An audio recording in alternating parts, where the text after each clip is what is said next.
Hola, buenas noches a todas y todos. ¿Pueden confirmar que me ven y me escuchan correctamente?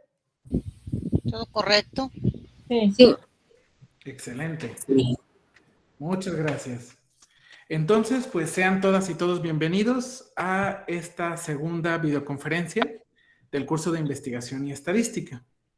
El día de hoy vamos a platicar un poquito acerca de los dos temas que venían en esta sección, que era la selección de pruebas de hipótesis y la interpretación de pruebas comparativas. La idea es que platiquemos un poquito acerca de las dudas de estos dos temas y después en grupo realicemos un ejercicio como lo hicimos la vez pasada. Podrán notar que en Classroom se acaba de activar una tarea que es lo mismito que vamos a hacer aquí en grupo, pero para que ustedes puedan hacerlo después y lo pongan a práctica de manera individual. Dicho esto, pues vamos comenzando con la parte de dudas.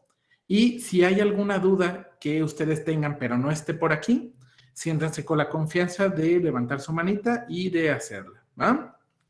Vamos repasando entonces. Estas fueron algunas de las preguntas que surgieron del tema 2.1 de selección de pruebas de hipótesis. Este tema lo que nos mostró fue ese árbol de decisión para poder decidir cuál es la prueba estadística correcta. La primera pregunta dice, en los pasos que se dieron para evaluar las pruebas, ya sea de comparación o correlación, el punto de evaluar criterio de normalidad se encontraba después de seleccionar la prueba estadística. ¿Sería posible o adecuado intercambiar estos pasos cuando ya sabemos que nuestras variables son intervalo razón? Digamos que sí, pero por una cuestión didáctica lo dejamos después.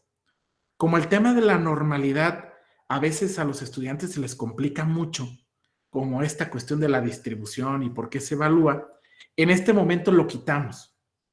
Pero justo la próxima semana, donde ya vemos ese tema de la distribución, pues ya retomamos ese paso y nos va quedando claro.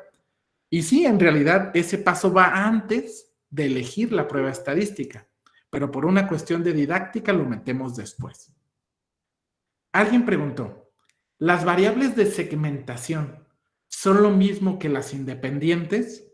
En teoría sí, pero como estamos en un nivel correlacional, no podemos hablar de causas, no les podemos llamar independientes, porque no queremos decir, por ejemplo, que al comparar las actitudes hacia la legalización de la marihuana y vamos a comparar entre hombres y mujeres, no podemos decir que el sexo causa actitudes diferentes. Esa es una variable que nos va a servir para segmentar la población, la muestra y comparar. Por eso es mejor llamarle variable de segmentación en este punto que variable independiente, pero digamos que sí tiene la misma lógica, sí es la variable independiente. Pregunta número 3. En un estudio, ¿puede haber distintos niveles de medición de las variables y por lo tanto diversas pruebas estadísticas? Por ejemplo, en el caso hipotético de un estudio de alcance exploratorio en el que nos interese conocer principalmente el tipo de actitudes hacia la legalización de la marihuana en una muestra, registramos también edad, sexo, nivel socioeconómico, escolaridad, etc. Y hacer pruebas de correlación entre variables. Si esto es afirmativo, ¿por qué se menciona en la sesión pasada que en los alcances exploratorios no se hace uso de la estadística descriptiva? Esta pregunta merece hacer ciertas aclaraciones.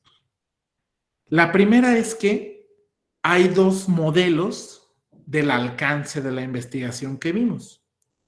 Uno es el modelo clásico de Hernández Sampieri, que es el que conocemos la mayoría, y otro es el modelo de Supo. En el alcance, de acuerdo a Hernández Sampieri, el exploratorio o el concepto de exploratorio es un término añadido que le ponemos al resto de las investigaciones, a la descriptiva, a la correlacional o la explicativa, para hacer referencia a que es algo nuevo. Ese es un término añadido. Pero en la visión de Supo, en el modelo de Supo, el exploratorio es el cualitativo. Ahí es un diseño propio o es un alcance propio. Entonces, ahí se dice que no hay estadística. Entonces, en esta pregunta que dice, ¿por qué se dice que en los alcances exploratorios no hay estadística? ¿O por qué no es descriptiva? Porque estamos trabajando con el modelo de Supo. Y el modelo de Supo dice que en lo exploratorio no hay estadística. En relación a la otra pregunta, ¿en un mismo estudio puedo tener preguntas correlacionales y comparativas? Claro.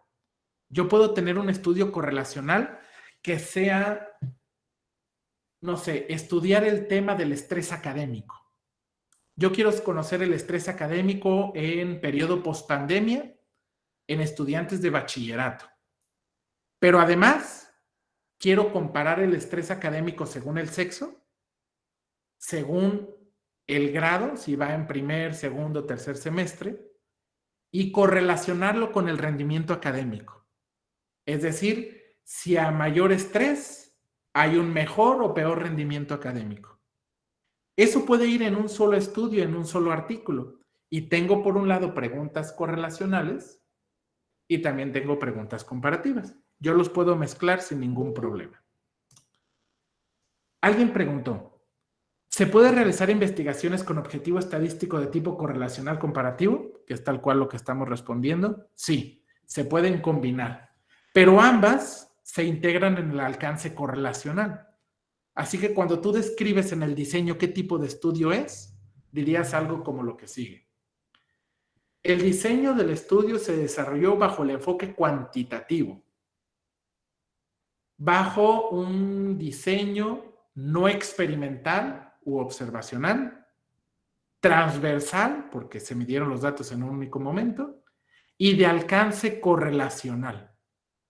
Y en alcance correlacional entran las comparaciones y las correlaciones. Alguien preguntó, en uno de los ejercicios donde nos indica que pongamos el tipo de pregunta que es, habla de actitudes de hombres y mujeres, por lo que pensé que al principio era de tipo comparativo. Pero al mencionar hombres y mujeres entendí que hablaba de correlacional y resultó que la pregunta era descriptiva. Eso me generó cierta confusión. Esa pregunta que apareció en uno de los videos era capciosa. Vamos a retomarla. Yo puse, ¿cuáles serán los niveles de homofobia entre hombres y mujeres? O ¿cuáles serán, los niveles de homofobia de hombres y de mujeres? Y yo les preguntaba, ¿esa pregunta es descriptiva, correlacional o comparativa? Y muchos decían, es comparativa, porque dice, ¿cuáles son las actitudes de hombres y mujeres? Pero yo les decía que no, que en realidad era una pregunta descriptiva. Y es descriptiva porque tú en ningún momento dices que lo vas a contrastar. Y eso implica la prueba que vas a necesitar. ¿Por qué? Porque si pregunto cuáles son las actitudes de hombres y cuáles son las de mujeres, pues nada más debo de presentar, aquí está la media de los hombres y aquí está la media de las mujeres. En ningún momento me está diciendo que yo los contraste para saber si hay diferencias significativas o si uno es mayor que otro. Solamente que la pregunta explícitamente me diga cuáles son las diferencias o compáralos, entonces sí, es una pregunta comparativa. Pero si nada más me dice cuáles son, es una pregunta descriptiva. Pero pues fue intencional, era capciosa. En este mismo surgieron otras preguntitas. Alguien dijo, ¿es lo mismo asociación que correlación? Se suelen utilizar como sinónimos. De hecho, yo lo hago así. Lo digo igual asociación que correlación. Pero siendo muy estrictos, la asociación es entre variables ordinales y la correlación entre variables intervalo razón. Así como siendo muy, muy estrictos. Pero en realidad, en las publicaciones, en los artículos, se usa discriminadamente como sinónimos. Alguien preguntó, ¿la normalidad solo es necesaria en la variable dependiente o en la variable de interés? Sí, en el caso de las comparaciones. Porque si vamos a comparar, por ejemplo, actitudes hacia las familias homoparentales entre hombres y mujeres, necesito ver la normalidad en el caso de las actitudes, pero no en el caso de hombres y mujeres, porque es una variable nominal.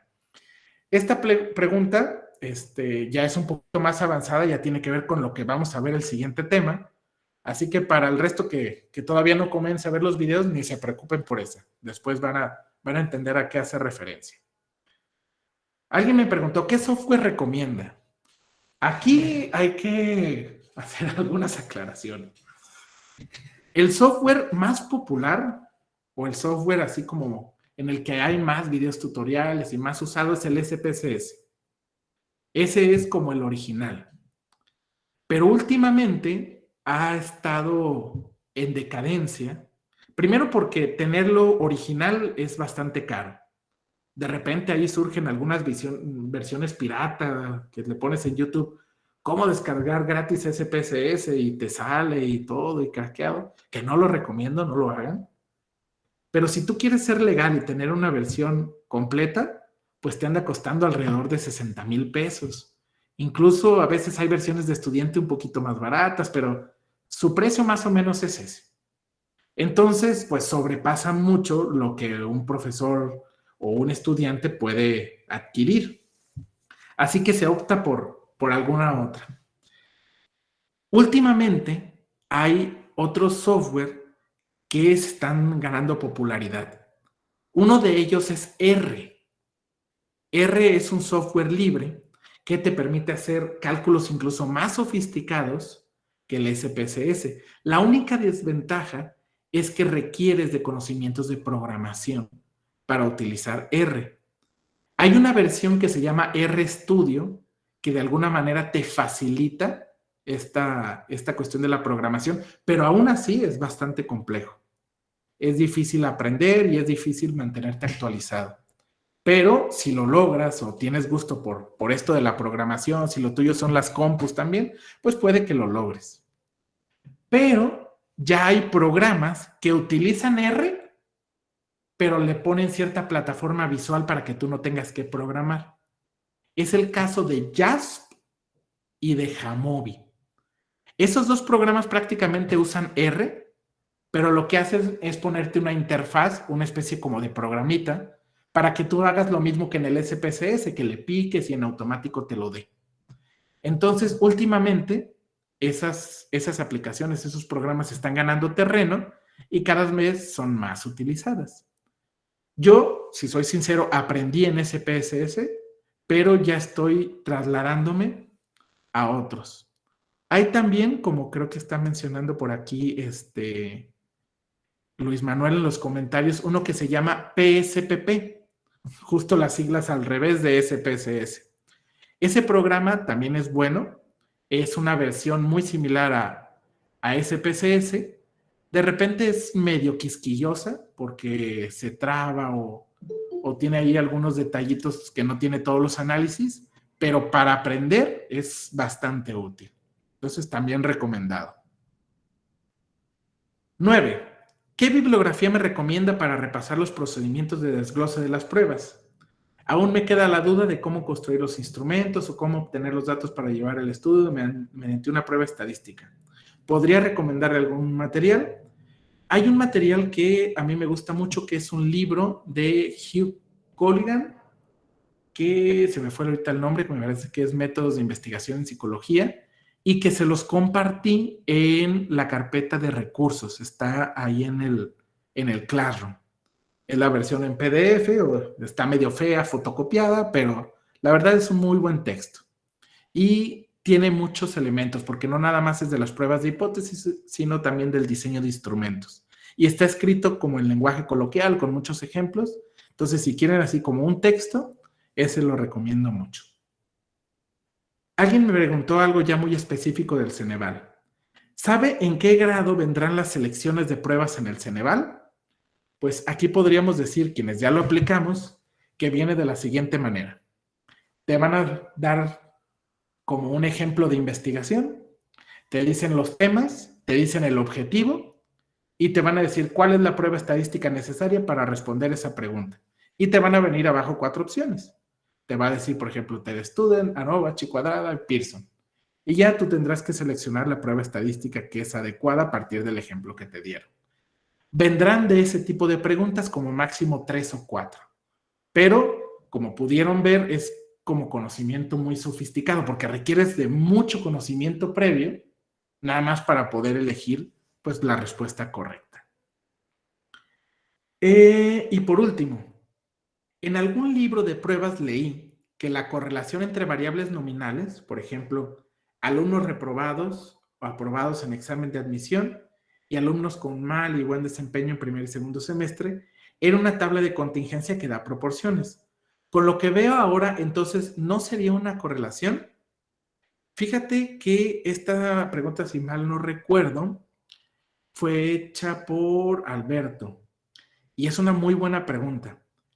Yo les estoy planteando que no existen las correlaciones con variables nominales o con variables dicotómicas, porque nada más les pongo ahí ordinar con ordinal, o ordinal con intervalo o intervalo con intervalo.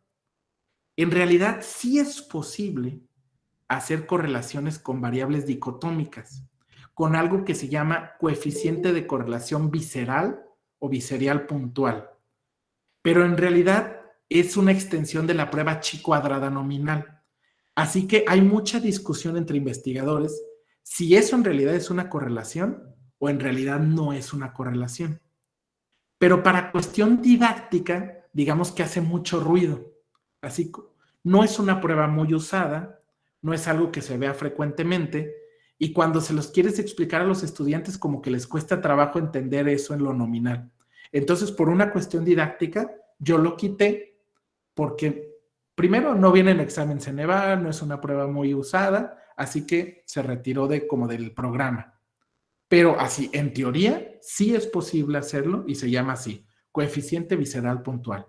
Pero tiene que tener ciertas características. Por ejemplo, sí tiene que tener un orden, aunque nada más sean dos variables, o que nada más sean dos categorías. Por ejemplo, aquí que dice alumnos con bajo desempeño y alto desempeño.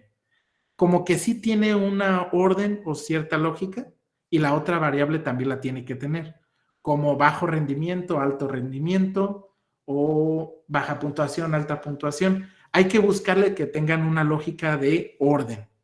Pero como les digo, es muy poco frecuente, se le considera a veces una extensión de chi cuadrado y por eso está fuera del programa. Pero así como siendo muy, muy estrictos, sí es posible. Esto es respecto al tema de selección de pruebas de hipótesis. ¿Alguien se quedó con alguna duda? ¿Algo que no se explicara o alguna pregunta que no abordé por aquí? Porque ya las últimas, la verdad no, las que están muy cerquitas a la videoconferencia, pues ya no alcancé a ponerlas en la presentación. ¿Todo bien? Bien, entonces. Vamos a pasar ahora a las preguntas ya de la interpretación.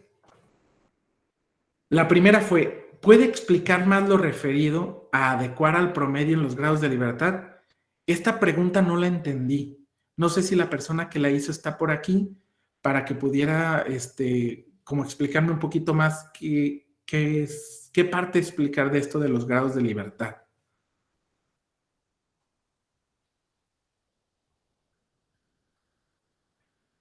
Bien, probablemente no esté, pero voy a tratar de reflexionar en torno a los grados de libertad. Yo les decía ahí en la presentación que los grados de libertad es una especie como de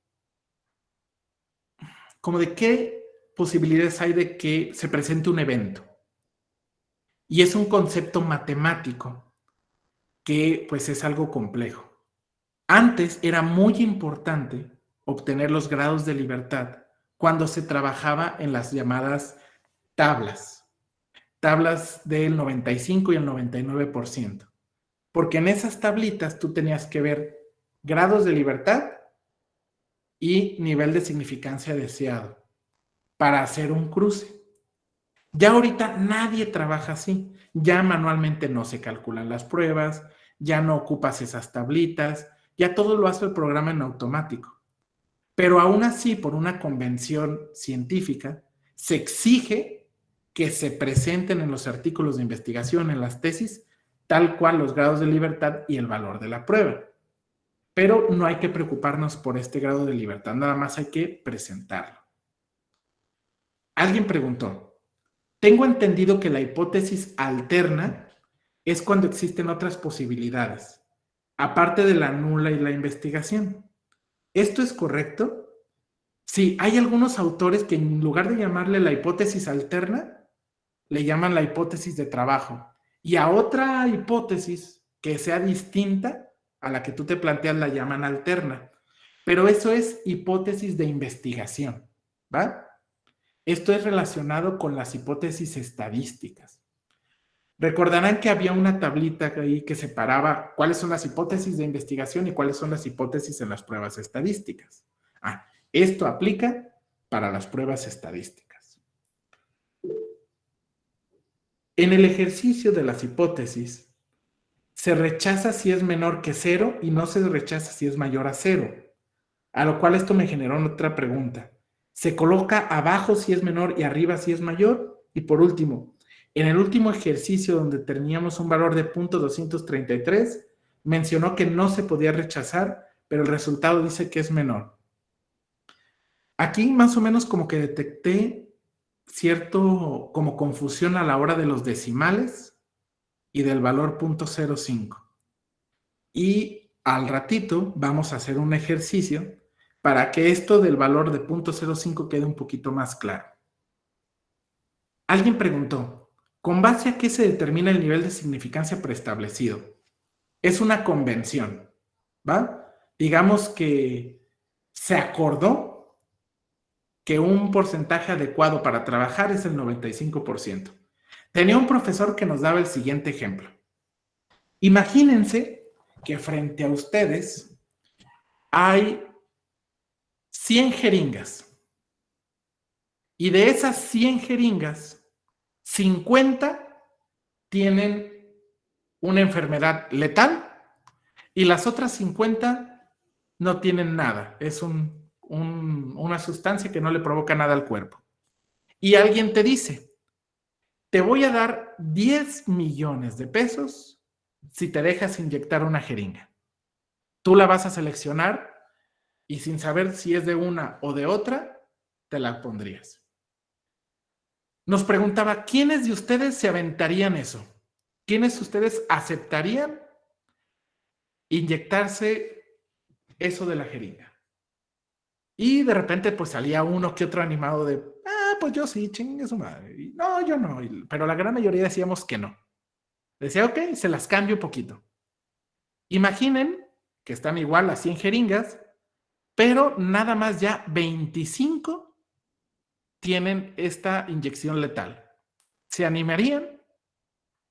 Y ya de repente alguien más decía, bueno, yo como que sí, ya hay menos posibilidades. Y así el profe nos iba cambiando. Hasta que llegaba a 95. Decía, imaginen que nada más de esas 100, 5 tienen la sustancia letal. ¿Quiénes se animarían? Y prácticamente todo el salón decía, pues yo sí. Dice, esto es el nivel de significancia preestablecido, el acuerdo, en el que tú estás dispuesto a arriesgarte únicamente en el 5% de los casos. Si hay un margen de error, hay un 5% de probabilidades de equivocarte, pero ya con el 95%, pues tienes cierta certeza de lo que estás concluyendo. Nos daba ese ejemplo. Entonces, ¿cómo se determina el nivel de significancia? Fue por una convención científica. Y a veces, porque la siguiente pregunta dice, ¿siempre es 0.05 el valor de referencia? No. Hay veces que queremos tener más certeza y como se mencionaba en algunos de los videos, podría yo trabajar en lugar del 95% con el 99%. Y eso significaría que el valor a contrastar no es 0.05, sino 0.01. Incluso hay estudios que dicen, no, yo ocupo más certeza, voy a trabajar con el 99.9. Entonces, en lugar de 0.01, 0.05 sería 0.001. Pero si en un estudio, sobre todo en ciencias sociales o de la salud, no se menciona el nivel de significancia, se da por hecho que se está trabajando con el 95%. Alguien preguntó, si lo que se interpreta entonces es el valor de significancia, entonces el valor de T no tiene utilidad. Pues en teoría no. En teoría el valor de T no es interpretativo. Si estuviéramos trabajando como antes con las tablitas del 95, el 99%, el valor de T sería lo más importante, porque eso sería lo que íbamos a comparar en las tablas. Pero en este caso, donde ya los software estadísticos nos lo calculan por nosotros y existe el valor de significancia, entonces no es necesario. Lo que sí es que hay que estarlo presentando siempre. Si aplicaste una T de Student, tú presentas tu valor de T. Si aplicaste una chi cuadrado, tú presentas el resultado que es X. Y así. Alguien dijo, me sigue generando cierta duda con el valor de P. Menciona que si es mayor a 0.5 no se rechaza, por lo que si es menos a 0.05 sí se rechaza. Y en la última parte de la presentación tenemos unos ejercicios y uno de ellos indica que P es de 0.93, por lo que no hay correlación. Y en el último tenemos 0.043 y nos dice que hay correlación. Y carita de frustración. Es que en esta parte es donde creo que nos fallan los decimales. Yo digo 0.05, pero 0.05 es lo mismo que 0.050 o 0.0500 o 0.05000, porque los ceros a la derecha después del punto decimal no importan. Entonces, 0.043 está por abajo de 0.05, porque es lo mismo 0.05 que 0.050. Entonces, de repente ahí puede que eso nos cueste trabajo. Ya nos echan carrilla con que los psicólogos no sabemos mucho de matemáticas y pues ya nos expusieron. Ahora, vamos a hacer algunos ejercicios para asegurarnos que el tema va quedando claro. Y para eso vamos a trabajar con el siguiente ejemplo. Igual que la otra semana voy a estarles preguntando. Se realizó una investigación para detectar los niveles de homofobia en una muestra representativa de ciudadanos de Tepatitlán. Y para ello se utilizó una escala de actitudes tipo Likert que daba como resultado un promedio entre 1 y 5. Mientras más alto, mayor nivel de homofobia. Mientras más bajo, menor nivel de homofobia. Pero además de preguntarles de aplicar esta escala de homofobia, se registró el sexo, si eran hombres o mujeres. Se preguntó por la religión, si eran católicos o no católicos. Y se preguntó por el nivel socioeconómico, si era bajo, medio o alto. Y ya nada más para clasificar los resultados, lo podríamos hacer así.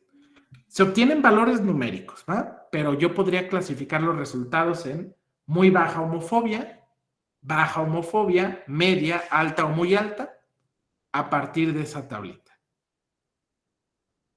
Dicho esto, vamos ya con los ejemplos. Tengo mi pregunta de investigación inicial. ¿Cuáles serán los niveles de homofobia de la población estudiada?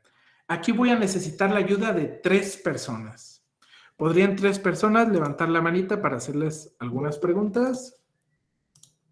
Prometo que van a ser sencillas y que los voy a ir ayudando. Bien, Liz va a ser la 1. Necesito otros 2. Bien, Marlene va a ser la 2. Y uno más. Bien, voy iniciando así y el 3 yo creo que va a ser por... No, ya salió Brisa. Muy bien, Brisa. Salvaste a alguien de que le preguntara.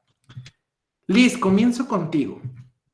Primero, esta pregunta de cuáles serán los niveles de homofobia de la población estudiada, ¿qué tipo de pregunta es? ¿Descriptiva? Bien, es una pregunta descriptiva porque nada más está preguntando cuáles son. Y en este caso, ¿cuál es la variable de interés?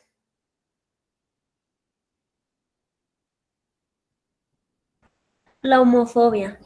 Exacto. Muchas gracias Marlene, en este caso, ¿cuál es la variable de segmentación? ¿Hay una segmentación aquí? No. Exacto. No hay segmentación. Por lo tanto, no aplica. No aplica. Tú misma, Marlene. Si Ujú. yo voy a trabajar con la escala numérica, entonces eso significa que mi variable de interés es nominal, ordinal o intervalo razón. Intervalo razón. Correcto. Muchas gracias, Marlene. Es Gracias. intervalo razón porque dijimos que era con números. Y por último, Brisa, vas a ir a tu árbol de preguntas y de pruebas de hipótesis, vas a la parte de descriptivos y vas a intervalo razón. ¿Cuál sería la prueba estadística correcta? Serían las medidas de tendencia central y de dispersión. Perfecto. Medidas de tendencia central y medidas de dispersión. Muy bien. Muchas gracias, Brisa. Ahora, ya les tengo aquí los resultados, ¿va? Vamos a darnos un momento para analizarlos. Dice, la media es 3.98. Desviación estándar de 0.76. Puntuación mayor 5, puntuación menor 2. Vamos a recordar un poquito lo que vimos en la parte 1. ¿Alguien se animaría a hacerme una interpretación de estos resultados?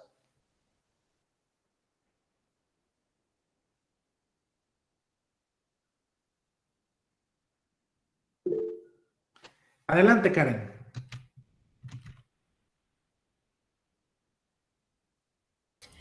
Ok, pues se dice que el promedio de respuestas es de 3.98. Eso quiere decir que la mayoría de personas respondieron a que están en un nivel de homofobia. ¿Cuál era la mitad? Se me hace que era nivel medio, ¿no? O no me acuerdo si ya llega a alto. Ok. Vamos viendo. Llega a alto, ¿verdad? Ok, entonces es un nivel medio de homofobia con una desviación estándar que es muy corta, lo que quiere decir que la mayoría de personas están en un nivel medio de homofobia. Exacto. Sí. Muy bien, muchas gracias, Karen.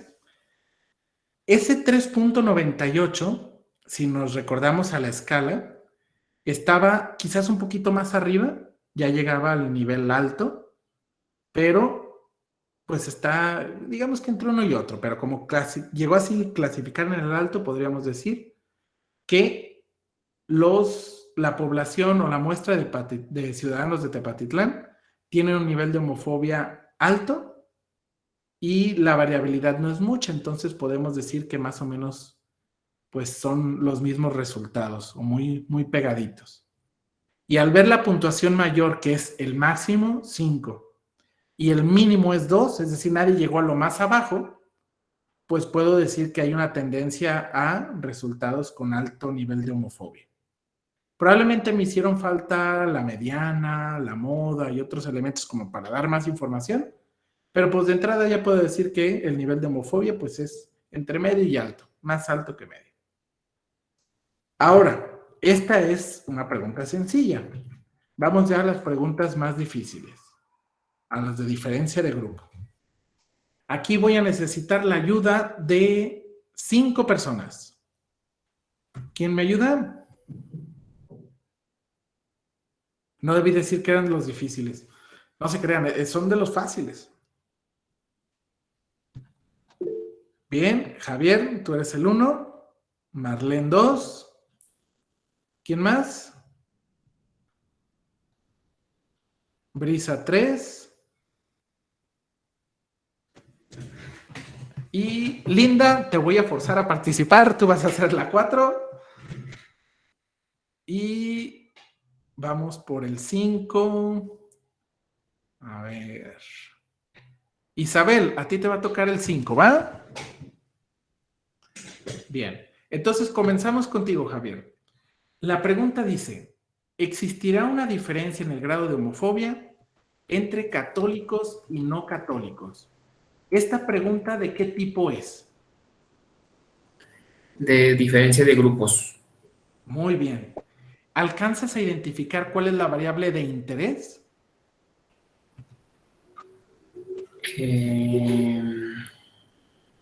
Pues sigue siendo el grado de homofobia, ¿no? Perfecto. ¿Y cuál es la variable que me genera los grupos? La religión, bueno, católico o no católico. Exactamente. Muchas gracias, Javier. Aquí ya vimos que es pregunta diferencia de grupos, variable de interés homofobia, y la religión es la que me genera los grupos. La persona número 2, me parece que es Marlene. Marlene, ¿cuántos grupos se están comparando? ¿2 o más de 2? Más de 2. Exacto. ¿Son más de 2, perdón? Sí. ¿Cuáles grupos son? Ay, según sí, profe. Ya estoy dudando. Los no católicos. Ah, no, entonces no. Solamente son 2. Los no católicos y los católicos. Cierto. En este caso, son 2, católicos y no católicos. Lo común es que aparezcan más, que sea católicos, otras religiones, ateos, etc. Pero aquí lo operacionalizaron así, nada más con 2, católicos y no católicos. Entonces, nos vamos por acá, al 2. Muchas gracias, Marlene. Ahora vamos al paso número 3. Este es para Brisa. Brisa, ¿son grupos independientes o grupos relacionados? Grupos independientes. Muy bien. ¿Sabes explicarme por qué son independientes? Sí, de una forma muy coloquial, pero podríamos decir que pues no es la misma población, entonces por eso es grupos independientes. Exacto. Los que forman parte de un grupo son distintos a los que forman parte del otro. Muy bien contestado. Ahora, Linda, vamos contigo. Si trabajo con números o con la variable numérica, ¿qué tipo de medición tenemos? Intervalo razón. Perfecto, intervalo razón. Si yo, en lugar de medir con números, Linda, midiera baja homofobia, media homofobia y alta homofobia, ¿qué nivel de medición sería ese? Ordinal. Exacto. Porque hay una especie de segmentación muy bien definida, como de menos a mayor, si hay una especie ahí de línea a seguir. Exacto, pero en ese caso no numérica. Muchas gracias, Linda. Y Isa, vamos contigo finalmente. A ti te tocó lo difícil. Vas a ir al árbol de decisión y vas preguntas de diferencia de grupo. Después te vas al de 2, independientes, intervalo razón, y eso significa que ¿cuál es la prueba correcta a utilizar? ¿Se estudian para muestras independientes? Correcto. Ahí teníamos la chi cuadrada, la U de Mann-Whitney y la T de Student, pero en este caso la correcta es T de Student para muestras independientes. Muy bien. Aquí ya les traigo los resultados. Resulta que la media para los católicos fue de 4.21 y la media para los no católicos fue de 2.92. De entrada, así visualmente, ¿ven diferencias? Parece que sí, porque sí hay como cierta distancia entre un grupo y otro. Pero no basta con que yo vea las diferencias. Es necesario que aplique mi prueba estadística para saber si esas son diferencias, son estadísticamente significativas. Lo que sigue es ver valor de T, grados de libertad y significancia. Ahora voy a necesitar la ayuda de 3 personas. O nada más de una, pero Va a ser como muchas preguntas, una tras otra. ¿Quién se la avienta? Vientos, Ángel. Ceci, vi que levantaste la mano. En la siguiente te doy la revancha. Ángel, primera pregunta. De estos tres valores, del valor de T, grados de libertad y significancia, ¿cuál es el que voy a interpretar?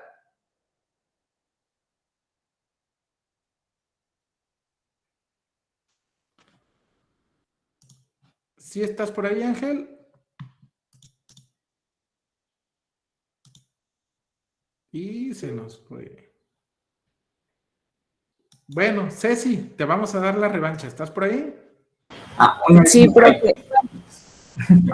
Perdón, ya contestó. Sí, una disculpa, tenía problemas con el micrófono, pero ya estamos. Muy bien, Ángel. Entonces, primera pregunta.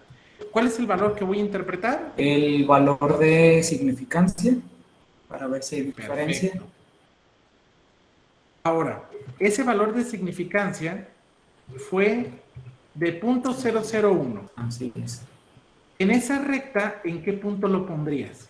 Híjole, pues casi hasta en el puro cero, prácticamente.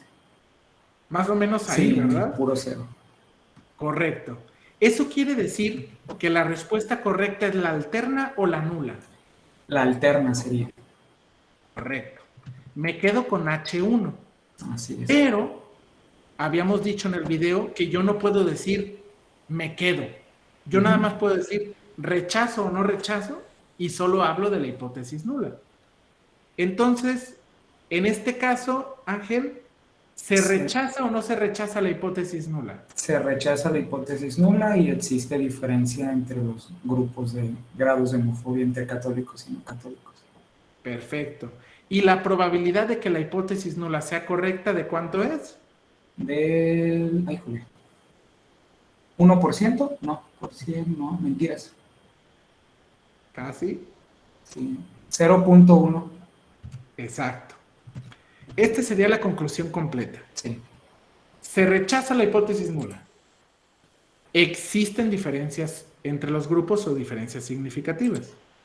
La probabilidad de que la hipótesis nula sea verdadera es de 0.1. Ángel, ¿de dónde sacaste el 0.1? Del valor de significancia que tenemos en el SPS, me imagino que lo extrajo, ¿no? Sí. ¿Y qué hiciste para que sea 0.1? Porque ahí es 0.001. Multiplicarlo por 100 para poder tener el porcentaje. Exacto. Yo dije que estaba dispuesto a arriesgarme en un 5% y resultó que la probabilidad de equivocarme es 0.1%.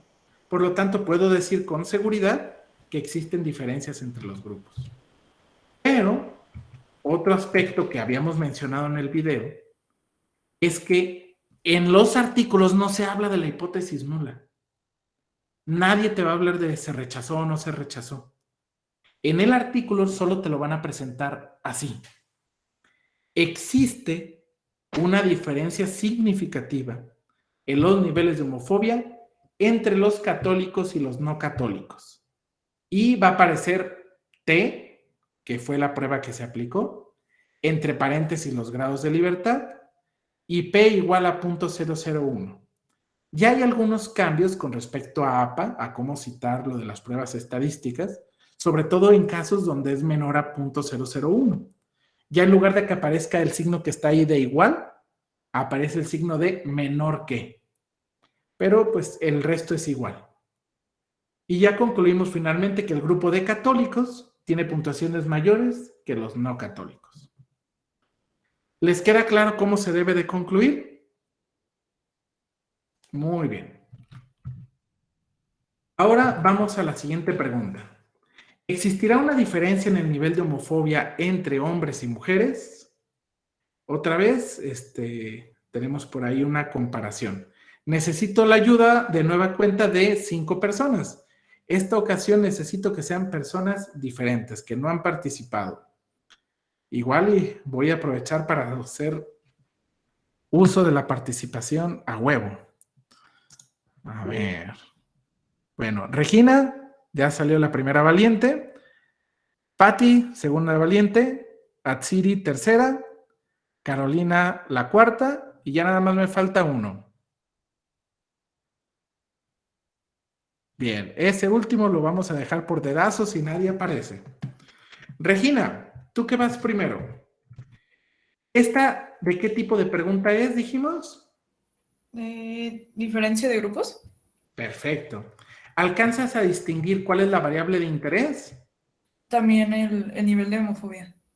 Muy bien. ¿Y cuál es la variable que me segmenta o que me crea los grupos? El sexo. Excelente. Muchas gracias, Regina. De nada. Pati, aquí tengo 2 grupos o más de 2 grupos. 2 grupos, profe. Por el sexo serían hombres y mujeres. Muy bien. A veces esta variable podría tener más de 2 grupos, porque últimamente en los cuestionarios ya ponemos la posibilidad de hombre, mujer, otro o prefiero no contestar. Entonces también depende de cómo ha sido operacionalizada la variable. Siguiente paso, verificar la independencia de los grupos. Atsiri, ¿estos son grupos independientes o grupos relacionados? Grupos independientes. Excelente, grupos independientes, muchas gracias.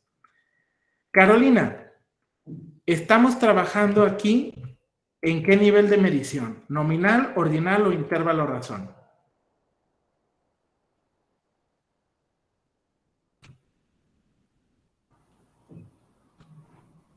Intervalo razón. Muy bien, seguimos trabajando en intervalo razón. Y ahora sí, podríamos saber cuál es la prueba estadística correcta. Y esa me la va a decir Alberto. Alberto, ¿estás por ahí? Sí, aquí estoy. La prueba sería la TED-Student para muestras independientes. Correctísimo. TED-Student para muestras independientes. A ti mismo, Alberto, si en lugar de tener datos numéricos, yo tuviera datos de bajo, medio o alto, ¿cuál sería la prueba estadística correcta? Si hubiera sido ordinal, hubiera sido la Udeman-Whitney. Correctísimo. Muy bien, Alberto, muchas gracias. Alberto, ¿te quieres animar a contestarme la parte interpretativa? A ver, vamos a ver. Bien, entonces, vamos dándole. Si tienen las mujeres una media de 3.95, los hombres una media de 4.1. De entrada se ve poca diferencia.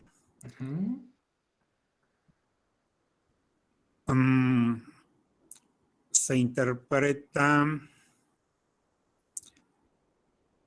sí con 0.98. Exacto.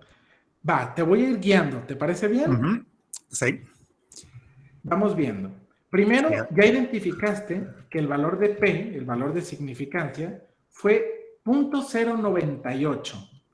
¿En qué parte de la recta lo pondrías? En la parte de no se rechaza la hipótesis nula. Queda arriba el 0.05. Correcto. Es decir, déjame ver si puedo activar.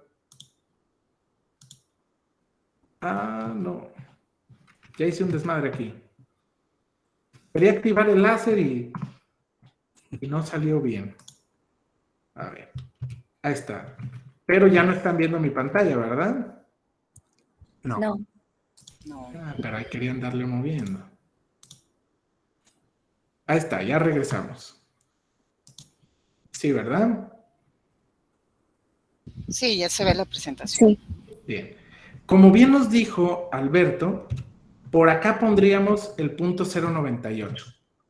Eso significa, Alberto, que la respuesta correcta es la alterna o la nula. La nula.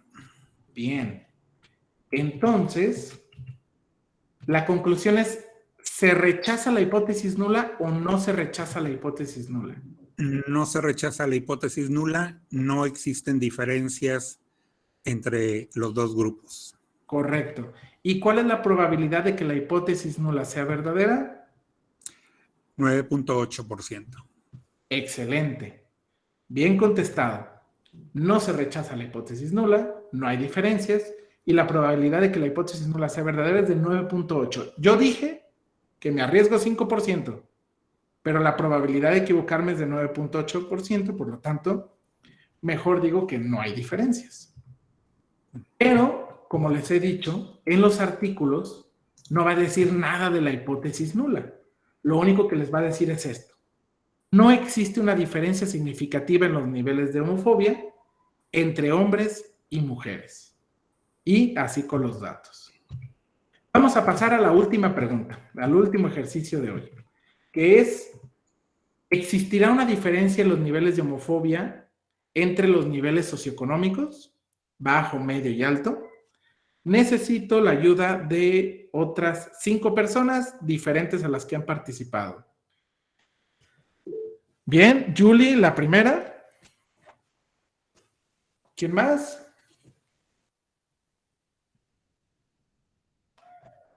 Acabo de ver que alguien abandonó la sesión. Dijo, no, antes de que me pregunte. Bien, José Eduardo, segundo. Rafa Jiménez, tercero. Y Eli, 4. Ya con el quinto, que es lo difícil, ahorita nos hacemos bolas. Julie, empezamos contigo. En este caso, ¿es una pregunta de qué tipo? De diferencia de grupos. Muy bien. ¿Y alcanzas a distinguir cuál es la variable de interés? Homofobia también. Sigue siendo homofobia. ¿Y cuál es la variable que me segmenta o que me crea grupos? Nivel socioeconómico. Muy bien. Niveles socioeconómicos. Muchas gracias. Ahora pasamos a la segunda pregunta. ¿A quién le había tocado? A mí, Eduardo. Muy bien. Eduardo, ¿cuántos grupos tenemos aquí? En este caso, pues tendríamos que saber en cuántos niveles se está dividiendo, ¿no? O se está segmentando. Al menos 3 se pudiera hablar. Bien. En este caso se dividió en bajo, medio y alto. Por lo tanto, ¿a qué lado nos vamos? Más de 2. Exacto. Nos vamos al de más de 2. Muchas gracias, Eduardo. ¿A quién le tocó el que sigue? A mí, maestro.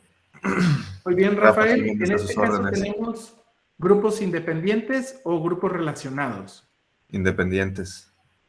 Exacto, grupos independientes. Muchas gracias. ¿Y por qué son independientes?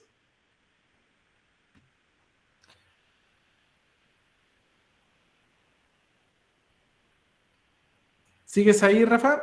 Ahí sí, ya, maestro. Son independientes, pudiera considerar porque pues son 3 niveles diferentes, no nada más 2. Bueno, bien parcialmente, pero son independientes porque las personas que integran el grupo de bajo, las personas que integran el de medio y el de alto, son personas distintas entre sí. Entonces, tenía la duda de que si se podía decir así, por aquello de políticamente correcto o no. Suena extraño, ¿verdad? Pero sí. Muchas gracias, Rafael. A usted, maestro. Disculpe, una pregunta. ¿Esta lo está compartiendo de Puzzle? No, este está directamente de PowerPoint. Muy amable, gracias y disculpe. No, no hay problema. Y vamos a la parte número 4, de identificar el nivel de medición. Eli, en este caso, si estamos trabajando todavía con números, ¿en qué nivel de medición estamos? Sería intervalo razón. Muy bien. Tú misma, Eli, a partir de esto, ¿cuál sería la prueba estadística adecuada? ANOVA. Bien, entonces, no te fuiste por la fácil. Aquí de repente ya se acostumbran al de 2 grupos y me terminan diciendo ustedes estudien otra vez. Y no, es correcto, es ANOVA. Muchas gracias, Eli. Vamos viendo los resultados de la ANOVA. Necesito ya una última persona que se anime a hacer la interpretación de los resultados.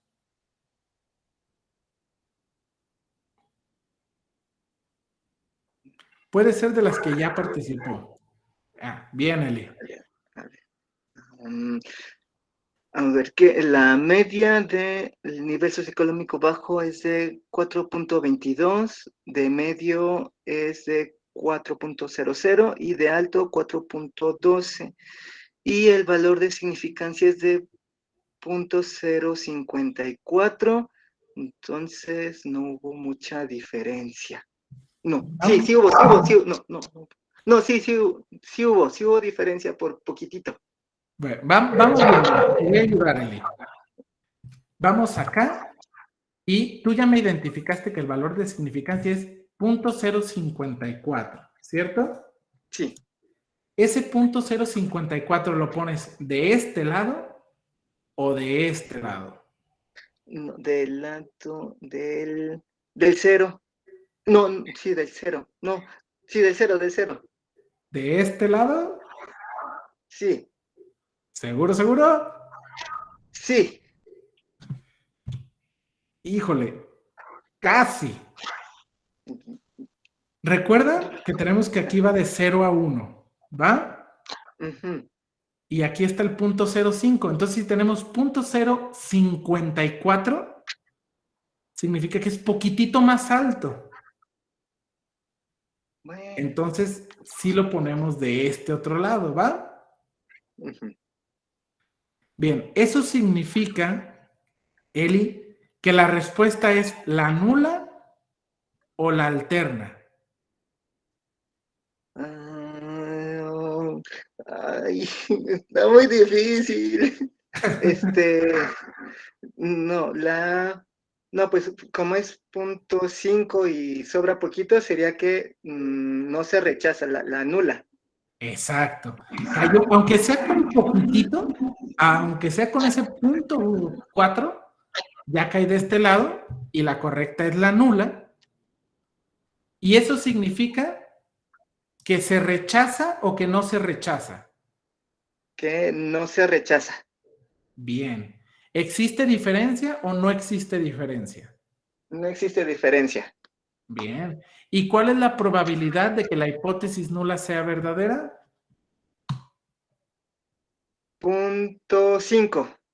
Pues sí, 0.50. No, 0.5.4. Exacto, 5.4. No se rechaza la hipótesis nula, no existen diferencias significativas y la probabilidad de que la hipótesis nula sea verdadera es de 5.4. Muchas gracias, Eli. Aquí muchos estudiantes me dicen, profe, pero es 5.4, ¿no? ¿Se redondea? No, aquí no se redondea. Así fuera con 0.051, si sobrepasa el 0.05, ya nos chingamos. Por eso hay un montón de memes donde si se obtiene un valor de significancia por encima de 0.05, el investigador comienza a llorar. ¿Cuál sería entonces la conclusión, lo que se reporta? No existe una diferencia significativa en los niveles de homofobia entre los niveles socioeconómicos. Tenemos valor de F, porque cuando se aplica una nova es F, y hay 2 grados de libertad, intragrupos e intergrupos. Ya el resultado de F y el valor de significancia. Bueno, antes de hablar de las recomendaciones para la parte número 3, ¿alguna duda que se hayan quedado sobre esta parte de la selección o la interpretación de pruebas comparativas? Bien, veo 2 manitas levantadas, Atsiri primero y luego Karen. Sí, gracias. Nada más quería confirmar que T hace referencia a lo de T de student. Sí. Dependiendo la prueba aplicada, el valor de la prueba cambia o el nombre de la prueba. Por ejemplo, cuando usas T de student, le llaman T. Cuando aplicas ANOVA, sale una F. Cuando aplicas chi cuadrada, aparece una X. Va a estar cambiando así dependiendo de la prueba. El que siempre se mantiene igual y es el que interpretas, es el valor de significancia, que puede aparecer con las siglas SIG o con la P minúscula. Ok, tampoco no importa si es T de student correlacional o independiente, es igual. Sí, en el caso de la T, aunque sea independiente o relacionada, aparece con la letra T minúscula. Muy bien, gracias. De nada. Te escucho, Karen. Sí, tengo dos preguntas. La primera sería, para un investigador, ¿qué es lo que se busca con la hipótesis? Porque no me queda como que tan claro, porque, por ejemplo, si se rechaza, es como que todavía no comienzas tu investigación y ya está rechazada, ¿no? ¿Y qué es lo que sería favorable para la investigación? Ok. Diste en un punto clave, Karen. Imagine que mi investigación está abordando el tema de la homofobia, de esto que acabamos de ver. Y yo creo, o yo quiero comparar la homofobia entre, no sé, hombres y mujeres. Yo digo que los hombres son más homofóbicos que las mujeres. Esa es mi hipótesis. Yo creo que va a haber diferencias entre los grupos y los hombres son más homofóbicos. Para demostrar esto, aplico mi prueba TED-Student. Y resulta que la TED-Student me dice, pues no, compa, resulta que no hay diferencias significativas. Entonces yo no puedo concluir lo que pensaba, que existen diferencias y que los hombres iban a ser mayores. Pero no por eso significa que mi investigación valió madre, o que no puede ser publicada, o que ya no la puedo hacer. Yo debo de reportar lo que encontré. Si encontré que no había diferencias significativas, pues no pasa nada. Yo digo que no compruebo mi hipótesis, que lo que yo pensaba no sucedió y no pasa nada. Hay a veces como cierta presión para encontrar resultados significativos, pero en realidad no es así. Si no encontraste, pues no y listo. Hay incluso quienes pueden caer en alguna falsedad de los datos o modificarlos o incluso quitar algunos como para cambiar los promedios, pero eso se ve muy mal. Es mejor que digas con honestidad qué encontraste y no pasa nada si no encontraste lo que esperabas. ¿Más o menos por ahí va tu duda, Karen? Sí, me queda claro.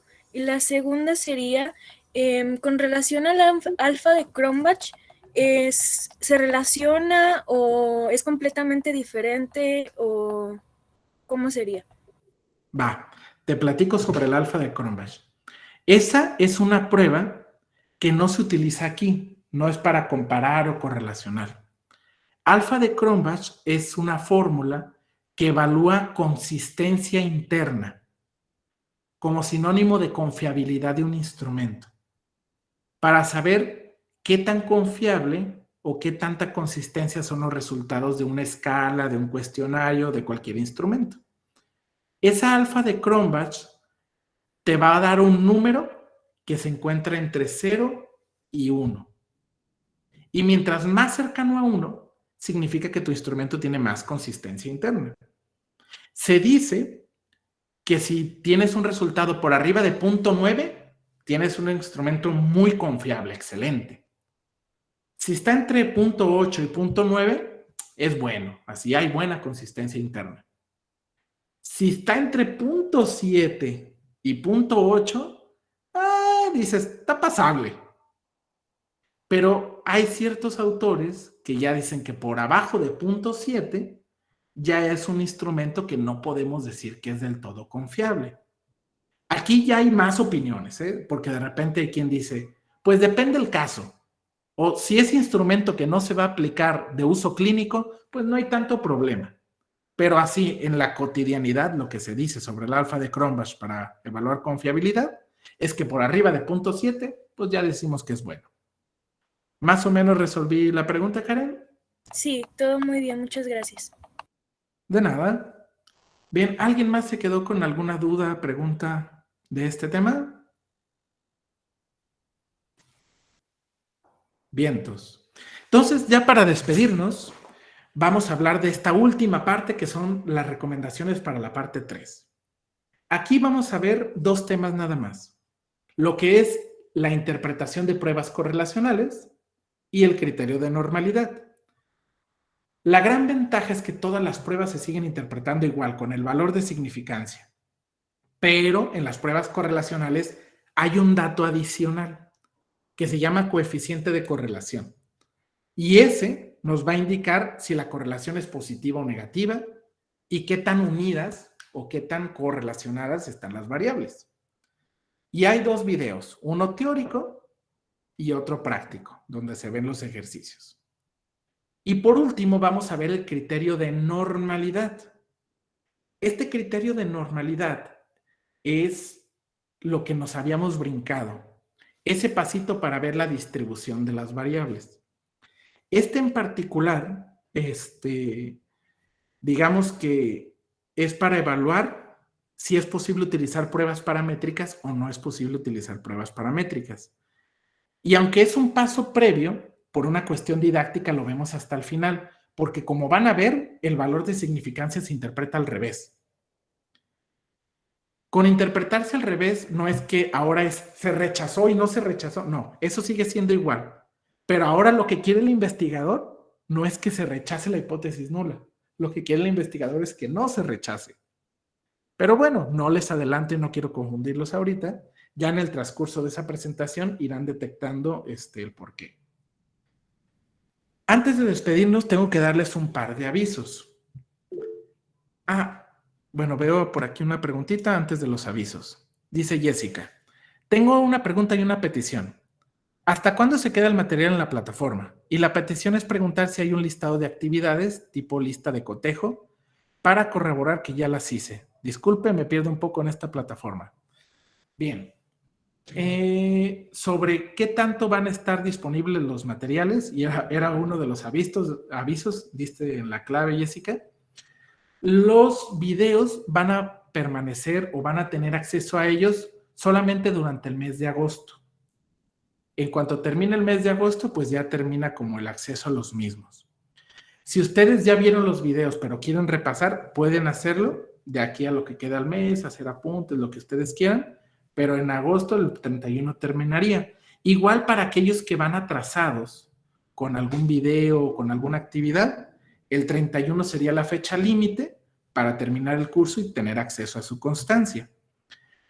Sobre esta lista de cotejo, digamos que no hay una lista de cotejo como tal porque los formularios no los estoy registrando. Como los dejé libres para que los hagan una y otra vez, pues con que los hayan hecho y ustedes le den marcado como completado, pues ustedes dicen, pues ya lo hice, no hay problema.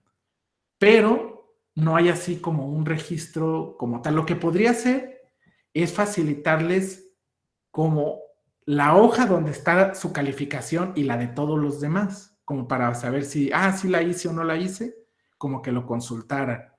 Pero no sé si sea así como muy chido que puedan ver la calificación de todos, ¿verdad? Así como que me daría vergüenza que vieran que yo saqué bajito. Más bien lo que voy a hacer es pasarles una lista donde diga, estas personas ya hicieron el formulario, estas personas ya y estas personas ya, para si quisieran tener dudas al respecto, ¿va? ¿Más o menos respondí, Jessica? Sí, muchas gracias. De nada. Linda, te escucho. Sí, en este sentido quisiera comentar que ahí mismo en la plataforma de Classroom, cuando te metes a tu trabajo, sí te va marcando lo que vas haciendo, sobre todo con esa recomendación que nos diste de marcar como completado o entregado, y sí puede ver ahí en toda la lista hasta su calificación de los videos y lo que sí vio y todo eso, sí hay ahí mismo en la plataforma.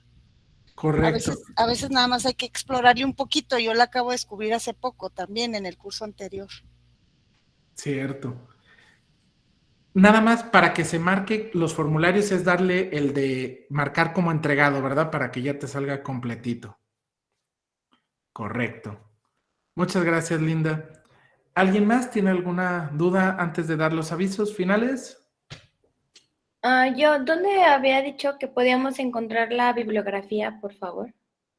En Classroom, ya ven que hay 3 pestañas arriba. Uno dice como novedades, otro dice trabajo en clase y otro calificación. Entran a donde dice trabajo en clase y ahí va a haber uno que dice recursos o bibliografía. Y está ahí dentro una serie de documentos en PDF que pueden descargar. Está casi luego, antes de los temas. Ok, gracias. De nada. Bien, entonces ahora sí, los últimos avisos. En esta semana, en el transcurso, se va a publicar un video que se llama Evaluación del curso y un formulario, para que quienes ya vayan terminando puedan ir viendo ese video de evaluación y contestando un cuestionario para que califiquen el curso, para que digan los aspectos buenos, los malos, los que hay que mejorar, etc. Y al terminar la próxima videoconferencia, que es la última, ya estaríamos comenzando a entregar sus constancias. La constancia se entregaría a aquellos que vieron los videos en su totalidad, incluyendo la evaluación, y que hayan respondido la encuesta de evaluación. Entonces, a partir de esa lista, se revisa, ya terminó, ya contestó evaluación, se le envía. Les voy a hacer llegar su constancia a través de WhatsApp. Entonces, ahí nos comunicaríamos de manera personal, nos despediríamos y listo. Hay algo más que voy a hacer que normalmente no lo incluyo. Les voy a regalar un tema adicional, pero este lo toman, bueno, no lo recomiendo para estudiantes, ¿va? Si estás por hacer tu Ceneval, este tema te puede confundir. Pero para aquellos que son profesores o que están ya más avanzados, sí se los recomiendo, se llama homogeneidad de varianzas o homoselasticidad. Lo voy a subir, pero lo recomiendo nada más para aquellos que están un poco más avanzados, ¿va? Al resto no, a quien va a presentar examen no, para que no se me confunda, pero a los más avanzados, pues sí, adelante, ¿va? Ese ya es un regalito porque no es parte del curso, pero pues creo que vale la pena, ¿va? Bien, eso sería todo.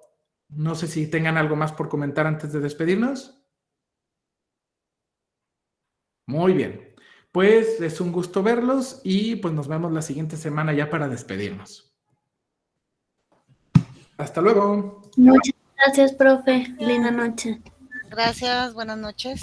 Gracias. Gracias, linda noche. Hasta luego. Gracias, hasta luego.